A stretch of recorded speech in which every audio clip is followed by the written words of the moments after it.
Haleluya, puji nama Tuhan. Saya bersyukur kepada Tuhan buat setiap kebaikan Tuhan di dalam kehidupan kita. Saya percaya dimanapun keberadaan kita saat ini, Bapak Ibu yang terkasih, saudara-saudara yang terkasih, kita semua umat-umat yang diberkati Tuhan. Puji nama Tuhan, kebenaran firman Tuhan hari ini terambil dari Mazmur 150 ayatnya yang ke-6. Biarlah segala yang bernafas memuji Tuhan, haleluya. Saudara yang dikasih Tuhan, ketika kita membaca kebenaran firman Tuhan ini, firman Tuhan yang sangat singkat ini dikatakan biarlah segala yang bernafas memuji Tuhan.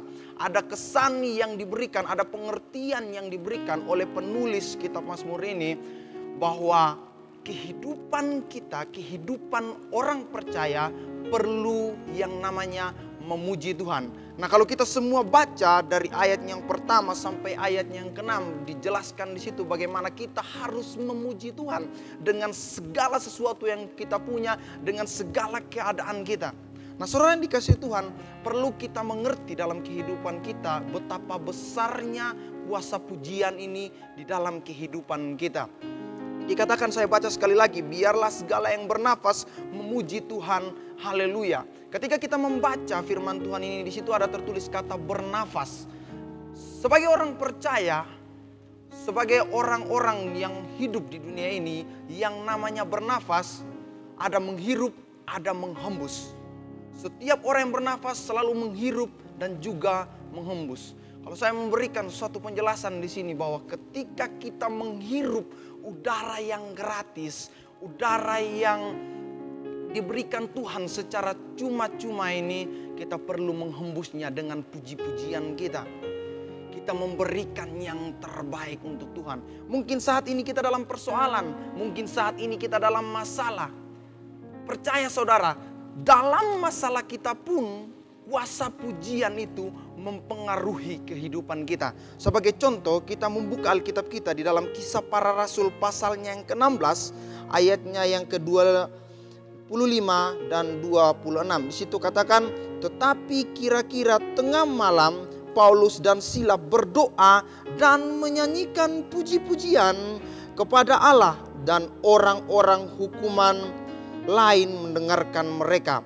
Akan tetapi terjadilah gempa bumi yang hebat, sehingga sendi-sendi penjara itu goyah, dan seketika itu juga terbukalah semua pintu dan terlepaslah belenggu mereka semua.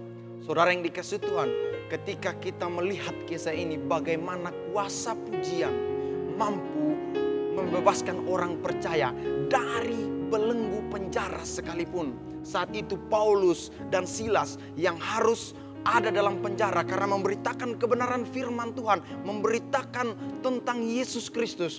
Mereka harus dipenjara, tapi ketika mereka datang kepada Tuhan dengan doa, menaikkan setiap puji-pujian kepada Allah, yang terjadi apa?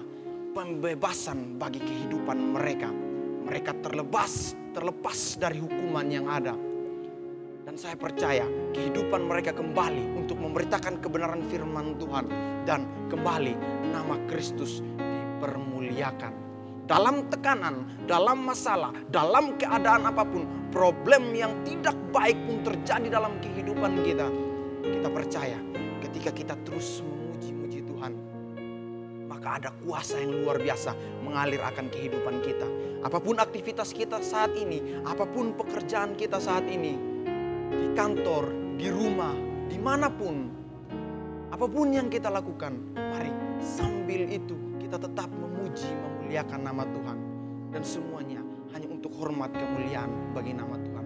Kuasa pujian mampu mempengaruhi kehidupan kita orang percaya. Demikianlah kebenaran firman Tuhan pada hari ini. Tuhan Yesus memberkati. Immanuel, Allah beserta kita. Kami perlukan